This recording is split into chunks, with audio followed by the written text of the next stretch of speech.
আজকে রথযাত্রা শুভ শুভ সকাল। রথযাত্রায় জানাই সবাইকে অনেক অনেক ভালো আছো। আমার এই যে আজকে রথযাত্রায় হচ্ছে নিরামিষি খাবার, তো এই জন্যে ভাবছি যে বন্ধুদের সঙ্গে একটু শেয়ার করব। ওই হচ্ছে ডালের ধোঁকা ডালনা। তো এই জন্য আমি ডালটা আগে করে নিলাম, নিয়ে এবারে আমি কড়াই নিচ্ছি। এটা ছুরি দিয়ে বসিয়ে হচ্ছে পিস পিস করে কেটে ভর্তি ভর্তি করে তো রান্না করব বন্ধুরা। তো তোমরা দেখে নিয়ে কেমন লাগে আমাকে কমেন্ট করো, ওকে? তো আজকের এইটাই করব, আর একটু থোড় ভাজা করব। ঠিক আছে বন্ধুরা, দেখো।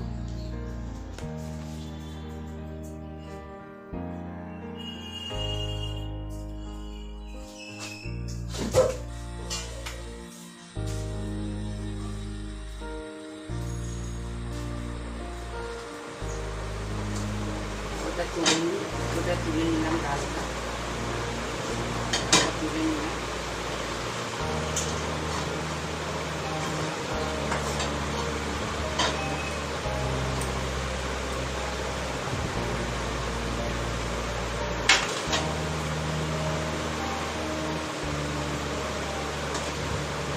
কড়া তেলটা তুলে নিলাম, নিয়ে একটু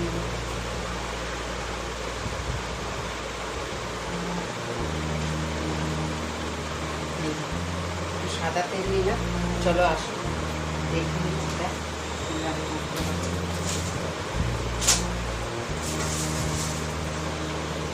দেখিয়ে দিচ্ছি।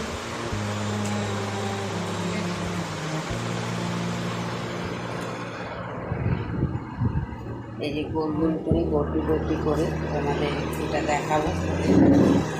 দেখো, নিয়ে বসলাম। ঠিক আছে, এই যে এইটাকে একটু সাদা তেল দিয়ে নিচ্ছি যাতে বরফিটা ঠিক হয়।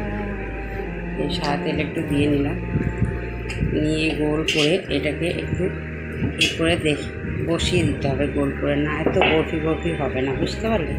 আর এটা গরম গরম না বসালে এটা আটবে না, মানে বড়া ভাজার সময় আমাকে মানে ভেঙে যাবে। ওই জন্যে এটা শক্ত করে গোল করে নিতে হবে, বুঝতে পারলে বন্ধুরা? তো এর মধ্যে একটু এইটা করার সময় একটু সাদা তেল দিয়েছিলাম, ডালটা একটু কড়াই নেড়ে নিয়েছি যাতে কাঁচা গন্ধটা না বেরোয়। তো একটু সাদা তেল দিয়ে একটু হিং দিয়ে নিয়ে এই যে দেখো বরফি করে কেটে নিয়েছি। এই যে পুরোটাই কাটা হয়ে গেছে, বরফি করে কেটে নিয়েছি।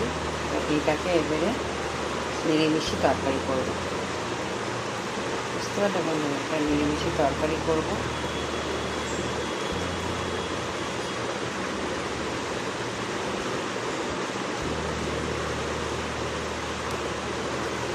ভীষণই ভালো লাগে ধোঁকার ডালনা তরকারি। ধোঁকাটা আমি প্যাকেটে কিনে এনেছি, ডালেও করি, তো ডাল দিয়েও করি ধোঁকার ডালনা, কিন্তু আজকের ভাবলাম একটু প্যাকেট কিনে এনে করা যাক। এই যে প্যাকেট কিনে এনে ধোঁকার ডালনা সব ভর্তি করে কেটে নিয়েছি, দেখো। ঠিক আছে, তো রেসিপিটা রান্না করছি, কেমন লাগবে বলবে শুধু, আর আমার সঙ্গে থেকো তোমরা একটু। ঠিক আছে, আচ্ছা কয়েকটা ছোটো ছোটো পিস করলাম, ওইটা একটু ভাজা খাওয়ার জন্য। ভীষণ ভাজা ভালো লাগে, তো একটু তরকারি আর ভাজার সঙ্গেও ভালো লাগে বেশ খেতে, মচমচে করে ভাজা করলে।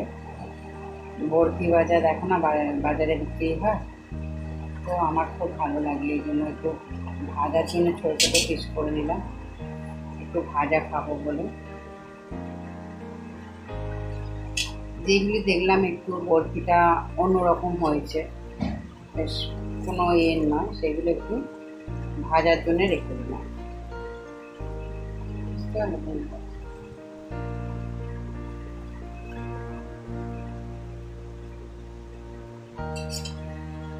চলো এই রান্না করে তোমাদের দেখাচ্ছি।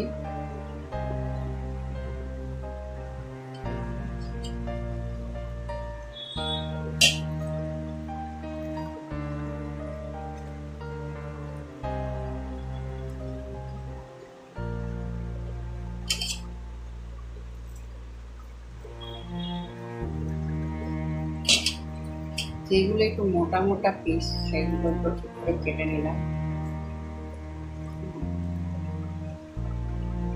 এই কটা ভাজা করবো, ভাজা খাওয়ার জন্য এলাম। দেখো আজকে সব রকম রেডি করে নিয়েছি। এই যে রান্না করার জন্য যে উপকরণগুলো লাগছে, ঠিক আছে, এই যে দেখে নাও। এর মধ্যে আছে টমেটো, কাঁচা লঙ্কা, জিরে গুঁড়ো, ধনের গুঁড়ো, হলুদ গুঁড়ো, লঙ্কার গুঁড়ো এবং নুন, গরম মশলা এবং আদা, ঠিক আছে। আর এই যে আলুটায় অল্প দিয়ে নিয়েছি, কেটে নিয়েছি অল্প। আর এই যে এগুলি এখন ভেজে নেবো, ঠিক আছে। ভেজে নিয়ে তারপর তোমরা সঙ্গে থাকো, ঠিক আছে। তো আজকের এই ছিল আমার রেসিপি, ঠিক আছে। চলো ব্রেকে ফিরে আসবো নাকি। তরকারিটা কমপ্লিট করে ফেললাম, দেখো এরকম হবে সুন্দরভাবে। অনেকে ঝোলও করতে পারো, কোনো অসুবিধা নেই, কিন্তু আমি একটু রসালি করেছি যাতে খেতে খুব ভালো লাগবে। এইরকম করলেই দেখে নাও। এবারে খাওয়ার সময় তোমাদের তো দেখিয়ে দেবো একবার যে কী কেরম করে খাচ্ছি বা কিছু, দেখে নাও। তরকারিটা কমপ্লিট হয়ে গেল। চলে এলাম ধোকা ডালনা আজকে রান্না হয়েছে, ঠিক আছে। আর হচ্ছে থোর ভাজা দেখো, আর কুমড়ো ভাতে। তো চলো আজকের মতো অবধি থাক, খাওয়া দাওয়া স্টার্ট করছি।